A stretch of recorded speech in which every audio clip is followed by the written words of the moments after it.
23 na kukaribisha ndani ya taarifa kuu hapa Lookup, siku ambayo mswada tata wa fedha wa mwaka 2023 umeanza kusikizwa rasmi hii leo na mahakama kuu. Je, ni nini kitatokea ndani ya mswada huo? Mswada huo utasitishwa ama utapewa kibali uendelee, ikikumbukwa kuwa mswada huo tayari umeshaanza kutumika nchini? Karibu, hizi ni baadhi ya habari ambazo tumekuandalia, lakini kwanza tupate vidokezo.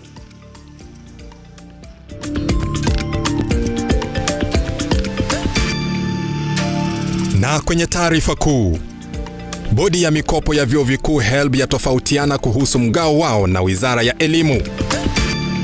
Kesi inayopinga kutekelezwa kwa mswada tata wa fedha wa mwaka 2023 iliyowasilishwa na seneta wa Busia Okiya Omtata na kundi la mashirika ya kijamii imeanza kusikizwa rasmi hii leo. Wakazi wa kituo cha biashara cha Mbolori, kaunti ya Siaya, wameandamana kufuatia ukosefu wa umeme kwa muda wa miezi mitatu. Na vikundi mbalimbali vyaandamana mjini Mombasa kupinga uamuzi wa mahakama ya juu kuhusu muungano wa mahusiano ya jinsia moja.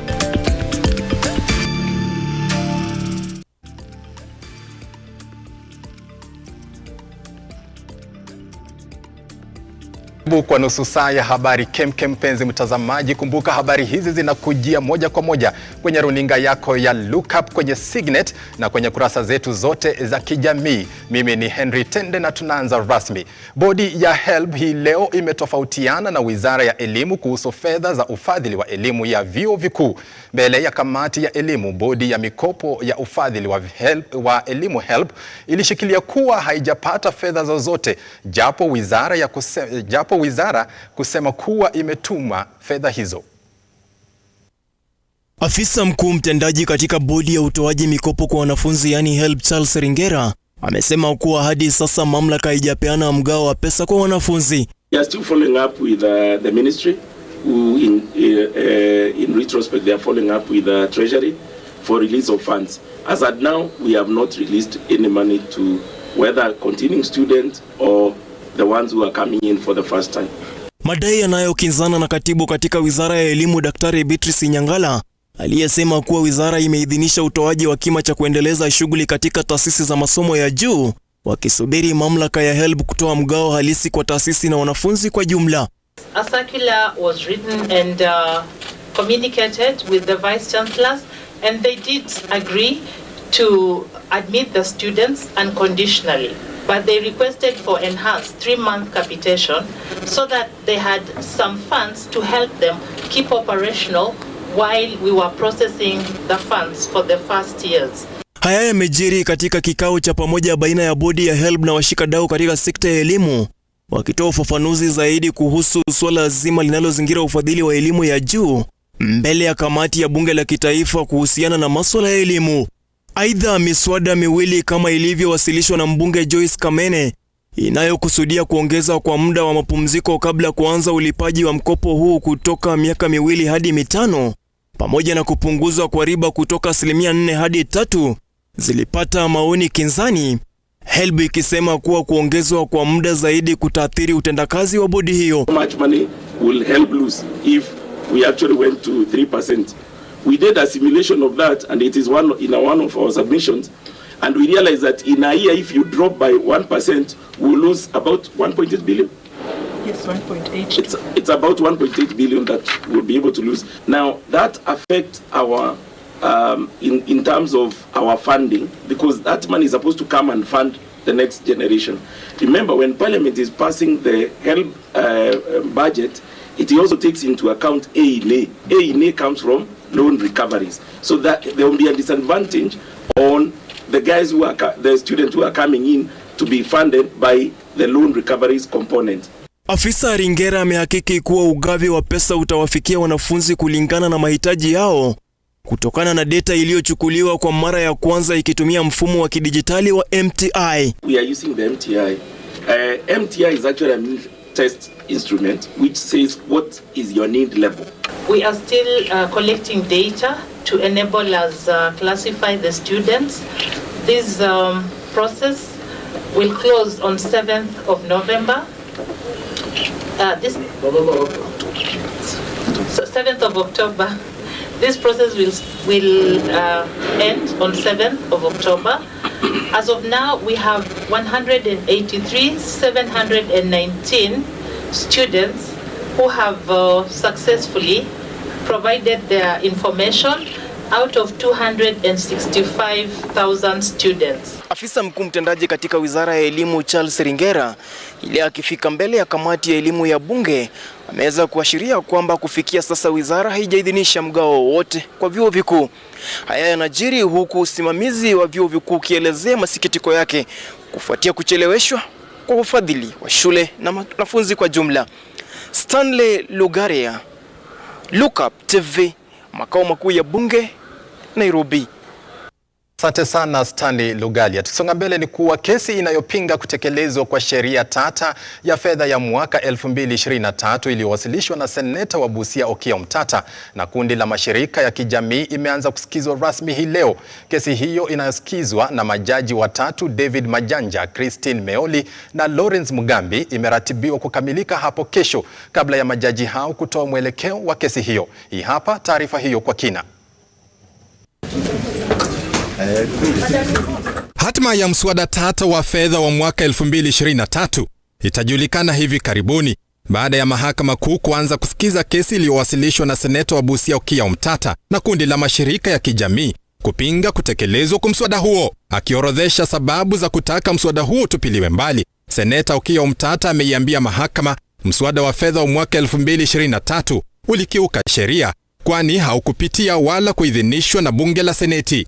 Omtata vilevile anasema mswada huo unaathiri na kuhitilafiana na utendakazi wa serikali za kaunti, mbali na kukandamiza Wakenya kupitia ushuru wa juu. The failure to involve the Senate in the consideration of the budget estimates and Appropriation Act violated Article 249 Clause 3, and that voided the entire budget making process, not just the finance bill, the estimates, the Appropriation Act, and anything that was done under the budget process in the 2023-2024 budget cycle. Wakiwakilisha mashirika ya kijamii, mawakili wakiongozwa na Otiende Amolo wameorodhesha sababu 5 za kutaka mswada tatu wa fedha wa mwaka 2023 usitekelezwe. Otiende Amolo anataka mswada huo usiidhinishwe kwa kupendekeza ada za nyumba bila misingi ya sheria. That so-called housing levy is discriminatory insofar as it only targets common employees and employers. That runs counter to Article 27. And to the extent that it is a mandatory contribution, it amounts to servitude and offends Article 30.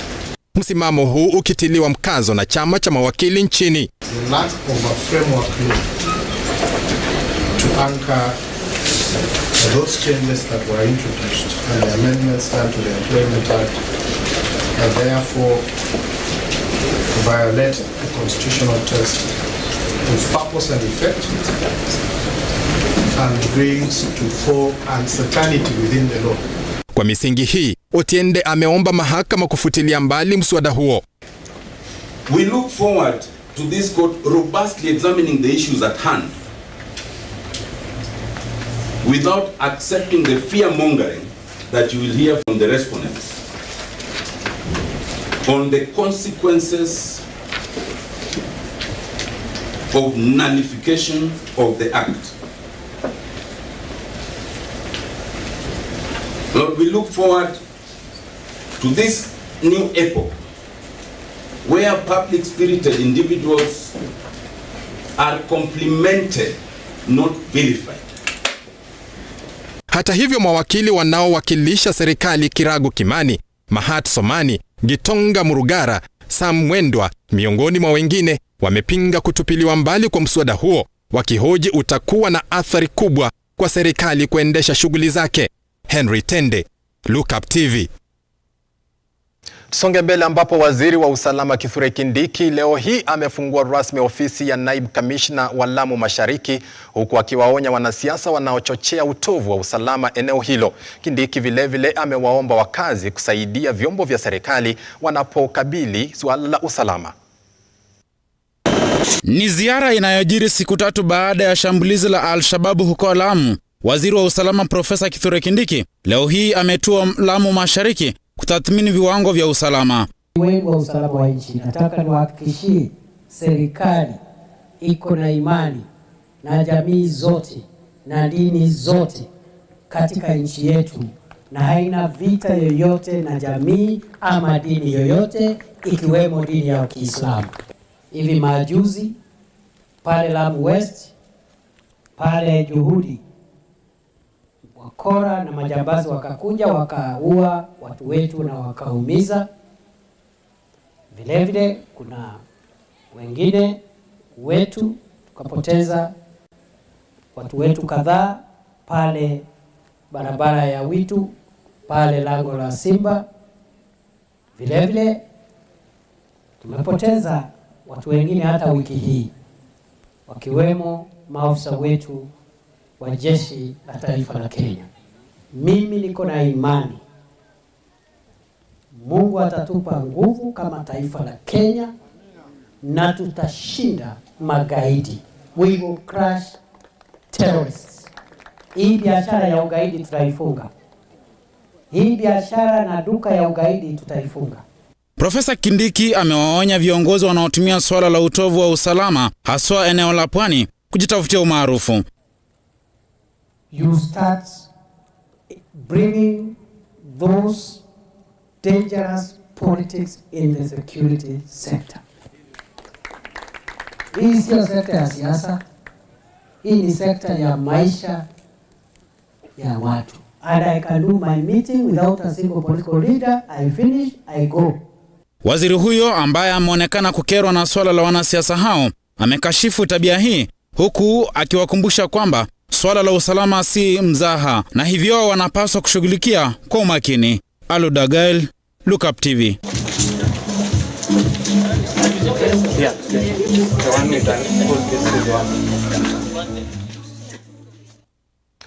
Wakazi wa kituo cha biashara cha Mbolori katika kaunti ya Siaya wameandamana kwa kuna ukosefu wa nguvu za umeme kwa muda wa miezi 4. Aidha, wanaitaka KPLC kuwajibika.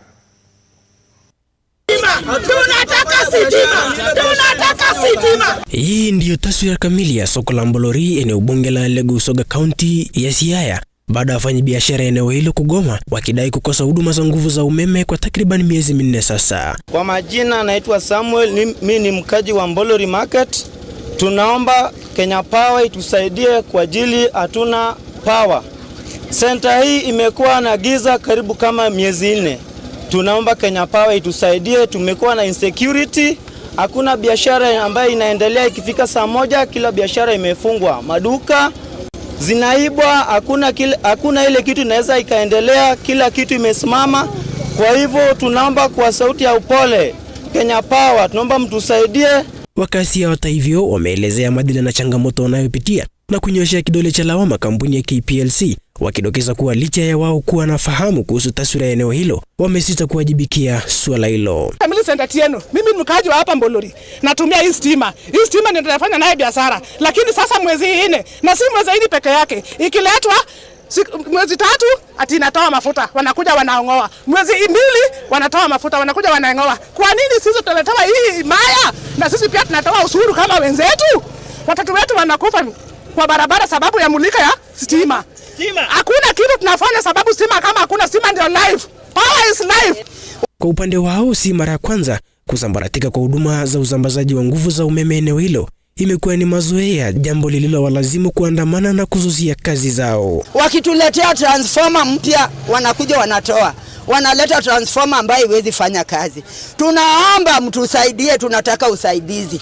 Mkaji wa hapa, tunataka stima hapa Mbolori kwa sababu nyinyi watu wa Power mnakujanga tu na mnaenda. Mkisaangalia na mnaenda tu, sasa sijui mnafanyanga nini. Na tunataka stima hapa Mbolori kwa sababu hatuwezi fanya biashara vizuri. Tunafunga saa 2, ikifika tunaenda nyumbani.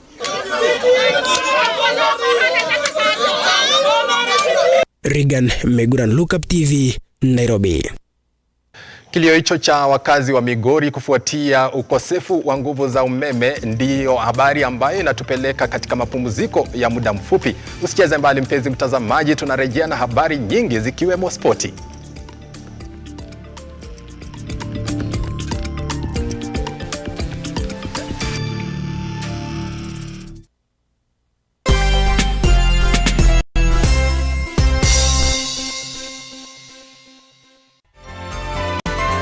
Infinity Industrial Park is one of the largest private industrial parks located along Eastern Bypass, Nairobi, which provides modern infrastructure for smooth operations for industries and business enterprises. Infinity Industrial Park offers world-class amenities and facilities with wide roads, a police station, a power substation, fire station, public transport stage, hospital, and shopping mall. In addition, Infinity Industrial Park also offers CCTV cameras, 24-hour private armed security patrol, sewer, water, fiber optic cable, and 3-phase power connection, added to public utility, canteen, and dining areas. Sail on the golden opportunity to invest in Infinity Industrial Park, fully serviced warehouses at a special price of 3,569 Kenyan shillings per square foot. For more inquiries, visit our website infinityindustrialpark.com.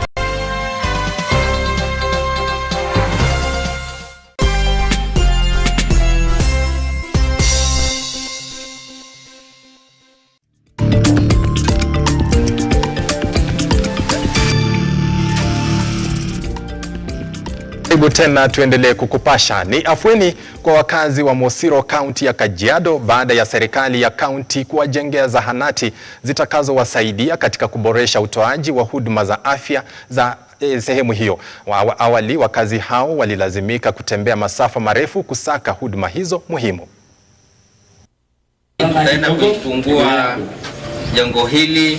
Upatikanaji sawa wa huduma bora za afya ni muhimu kwa ajili ya kukabiliana na ukosefu wa usawa wa afya na kufikia malengo ya maendeleo endelevu. Hata hivyo, lengo hili bado halijafikiwa, haswa katika maeneo ya vijijini ambayo inaendelea kurekodi idadi ndogo ya vituo vya afya, ukosefu wa wahudumu wa afya au wakazi kulazimika kusafiri masafa marefu kusaka huduma hizo muhimu. Lakini mgala muwe na haki yake umpe. Wakazi wa wadi ya Mosiro, kaunti ya Kajiado, wana kila sababu ya kutabasamu baada ya serikali ya kaunti kujenga vituo vipya vya afya vya Oldepe na Embarbal zinazotarajiwa kutoa huduma za afya kwa mamia ya wakazi. Tumefurahi sana tukiwa jamii hii kwa sababu tangu jadi hatujaipata kifaa kama hiki. Leo tumefurahi sana sababu tumeweza kufungua hospitali hii. Serikali yetu imetupa, iko madaktari, iko wafanyikazi wengine, iko na madawa, na tumefurahi kwa sababu ya hiyo hatua. Wakazi hao wamekuwa wakilazimika kutembea masafa marefu ya takriban kilomita 25 kusaka huduma hizo, wengine wakiwa hawana budi ila kufika kaunti ya Narok kupokea matibabu, huku walioteseka zaidi wakiwa wanawake wajawazito, wakongwe na watoto. Kama community tumefurahia sana kwa sababu tulikuwa tunaenda mbali, tulikuwa na shida ya kubeba watu, ilikuwa kazi ngumu kwa sababu ilikuwa ni gharama na pia ilikuwa uchofu kwa yule mtu ambaye tunambeba. Na tumeshukuru sana kwa ajili ya mtufungulia OC juu tukiwa huko Oldepe hatunanga OC, tukienda Oldorko tunatumia pesa mingi tufike Oldorko. Waziri wa afya kaunti ya Kajiado Alex Kilowa amesema zahanati hiyo itasaidia pakubwa katika kuwachanja watoto na kuboresha huduma za afya vijijini. Kwa hivyo leo ni siku ya furaha kwa sababu kupitia zile program zetu za primary healthcare tumeweza kuifungua hospitali hapa na itakuwa ya manufaa kwa mambo kama immunization. Amin Abdurrahman, runinga ya Lookup. sana Amina Abdirahman. Tukisonga mbele ni kwamba katika kaunti ya Mombasa, kunradhi, wenyeji wameandamana kupinga uamuzi wa mahakama wa kuhalalisha mahusiano ya jinsia moja. Mahakama ya juu ilishikilia uamuzi huo wana haki tu ya kuunda kundi la kutetea haki zao. Maandamano ya kupinga uamuzi wa mahakama ya juu, huku wakiapa kuleta mswada bungeni ili kubuni sheria itakayopinga kutekelezwa kwa uamuzi wa mahakama ya juu kuhusu haki za binadamu. We are going to make what is practically possible to make sure that this kind of ruling does not see the light of day. So that is within our purview to legislate, and when the right time comes, which is now, we will be able to do it. Mwenyekiti wa kamati hiyo Dan Wanyama amekashifu idara ya mahakama kwa kutoa uamuzi huo pasipo kujali misingi ya dini na maadili. Tunaomba rais wetu pamoja na bunge na wabunge wetu, huu ni wakati wenu, maadamu ni judge imeamua, ni wakati wenu kupigana na hili jambo, kwa sababu itakuwa ni nguvu za bunge na nguvu za judiciary. Tunataka kuwaona wabunge wajitokeze kwenye bunge, wawe ni wenye kukemea jambo kama hili, na tunawapatia mwezi huu mmoja, muwe ni wenye kuleta huu mswada kwenye bunge na iwe ni yenye kupingwa. Hata hivyo, baadhi ya wakazi Mombasa wametaka jamii ya Mahuntha kutojumuishwa katika vita dhidi ya masuala ya LGBTQ, kwani wao wamezaliwa na jinsia mbili na wanafaa kutambulika kikatiba na kupewa kazi zao. Wazazi ni lazima tuyapinge mambo haya. Ikiwa sisi kweli tunataka nchi yetu iendelee, tuyapinge haya mambo. Manake baada ya miaka 10 tutakuwa hatuna watoto wa kike wa kuolewa, tutakuwa hatuna watoto wa kiume wa kuoa. Hebu nambieni, rais akija, itakuwaje? Ivy Wangulu, Lookuptv. Kamati inayochunguza usajili wa Worldcoin nchini imeendelea leo na vikao vyake. Sasa nampisha mwanahabari wetu Mevin Getembe atupe mengi kuhusiana na habari hiyo. I, Wycliffe Mchese Shemia, do swear that the evidence... Vikao vimekuwa vikiendelea kwa muda sasa na vingine vingi vinatarajiwa. Yote haya ni kujaribu kutegua kitendawili kinachozingira swala zima la usajili wa Worldcoin. Hii leo, mamlaka ya soko la mitaji ilifika mbele ya kamati hiyo kuwasilisha ripoti itakayosaidia kamati hii kuendeleza uchunguzi wa Worldcoin. Kulingana na afisa mkuu mtendaji Wycliffe Shamia, afisi hii haijatwikwa jukumu la kudhibiti operesheni zinazohusika na sarafu ya kidijitali, yani crypto. Just to say from number one, because we are not legally, of course, regulating cryptocurrencies, we haven't had that responsibility coming within our mandate. Kamati hii aidha ilitaka kujua ni taratibu zipi zilizotumika kubaini sheria, ni jinsi gani programu ya Sandbox ilitumika na kama sarafu ya crypto ni halali. I just want to know, in your view, and I'm sure you've had a look at some of the other regulations in similar markets outside the country, where you're faced with a situation of a foreign company wanting to be inducted into the regulatory sandbox within our country. Do you have within the regulation any clauses that speak to that, in specific to foreign companies, and what are they, so that we also have knowledge of the same? Shania hata hivyo anasema kuwa kuna haja ya kuipa uvumbuzi wa teknolojia nafasi, kwani kulingana naye, iwapo mikakati itawekwa na kufuatwa, basi huenda Worldcoin ikafaidi nchi hii. Cryptocurrencies. So as you look at this, maybe it will be wider, because there are other assets other than cryptocurrencies. So I think maybe out of here we should have maybe now a policy which looks at the wider space, because there are players who will be in the other space of the crypto assets, or what we call digital, some call them virtual assets. Mamlaka hiyo sasa imesema kuwa itashirikiana na kamati hiyo kufanikisha uchunguzi unaoendelea. Mevin Getembe, Lookuptv, Nairobi. Tukisonga mbele, mzozo wa shamba la ng'at la ekari 16,000 kati ya jamii mbili eneo la Maela, Naivasha, kaunti ya Nakuru unatarajiwa kusuluhishwa baada ya kamati ya watu 15 kubuniwa ili kutafuta suluhu ya mzozo huo wa zaidi ya miaka 40. Kulingana na uamuzi wa mahakama ya rufaa wa mwaka 2004, jamii moja ilipewa ekari 16,700 huku jamii nyingine ikipewa ekari 4,200. Kwa vita hata kuwashikanisha, lakini tuliweza kuwashikanisha, tukawaambia juu mnaongea mambo ya shamba moja inaitwa ng'ati na tunataka suluhisho, lazima mshikane.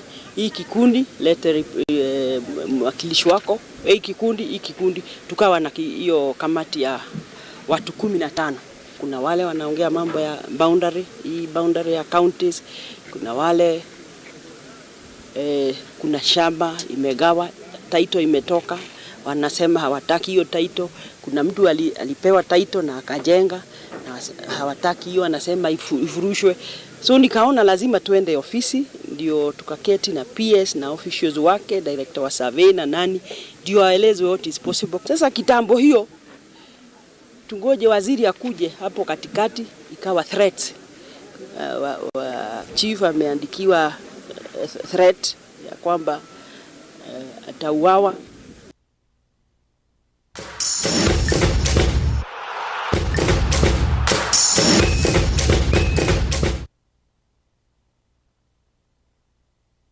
Karibu sasa tuingie viwanjani. Kocha wa timu ya taifa ya soka Harambee Stars, Engin Firat, ameeleza changamoto mbalimbali wanazopitia kama timu. Hii ni baada ya Harambee Stars kupoteza goli 1-0 dhidi ya Sudan Kusini kwenye mechi ya kirafiki iliyochezwa hapo jana katika uga wa kimataifa wa Kasarani. Changamoto hizo ni pamoja na wachezaji kutolipwa mishahara sawa na wakufunzi. Think about the game result or whatever I told you, it's all about what I think, how we play. I cannot only think for the result. I was a little bit afraid after the match against Dubai that the boys are not so focused or not concentrated, but the first 10 minutes or 15 minutes was different. They were so nervous. I don't know if it's because we are after 2 years first time home. I don't know why. So we make very simple mistakes. And in the end also, if you think Joseph Okumu is one of the best we have, and he never makes a mistake like this, it happens. This is football. This is the reason why we are a team. So after this, I think we dominated totally the game. South Sudan defended very well, I have to say, but it has also to do with our play, because what we trained is forcing the sides, overlapping on the sides. It would not change the subject that we have done a lot of mistakes. So for me, it's only one match more to learn. It's of course painful to lose at home, because I don't know when we will have again a home game. But I say in this point, better we have this unlucky day today than in any qualifier match. Kamati ya Olimpiki ya Kitaifa NOC imetoa udhamini wa shilingi milioni 1.5 kupiga jeki timu ya taifa ya raga ya wachezaji 7 kila upande Shujaa katika harakati yao ya maandalizi ya kufuzu kucheza michezo ya Olimpiki jijini Paris nchini Ufaransa mwakani. Shujaa wanajiandaa kushiriki mashindano ya raga ya bara Afrika jijini Harare nchini Zimbabwe kuanzia wikendi ijayo. Mashindano hayo yatatumika kutafuta wawakilishi wa Afrika katika michezo ya Olimpiki. And I'm actually primed and ready to win in Harare. It's a transition time for Kenya Sevens. You can see the team that was named yesterday. We have got 6 debutants and 6 experienced players, but they're all young. So we're in a good place right now as Kenya Rugby Union. The team is in high spirits. They've been prepared really well. And these are the best players, the best 12 right now that we can put onto the pitch. On behalf of the team, I would like to say a big thank you for the National Olympic Committee for trying to work with us through this journey to qualification towards the Paris Olympics. We are very confident with our preparations that we are going to qualify.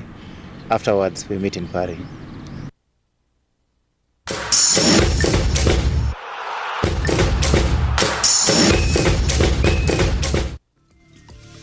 Naam, tumezimaliza habari zetu tukazifunga rasmi spoti. Penzi mtazamaji, imekuwa fahari yetu kukuandalia habari hizi na tunakushukuru sana kwa kutuazima muda wako kusikiza tuliokuandalia siku ya leo.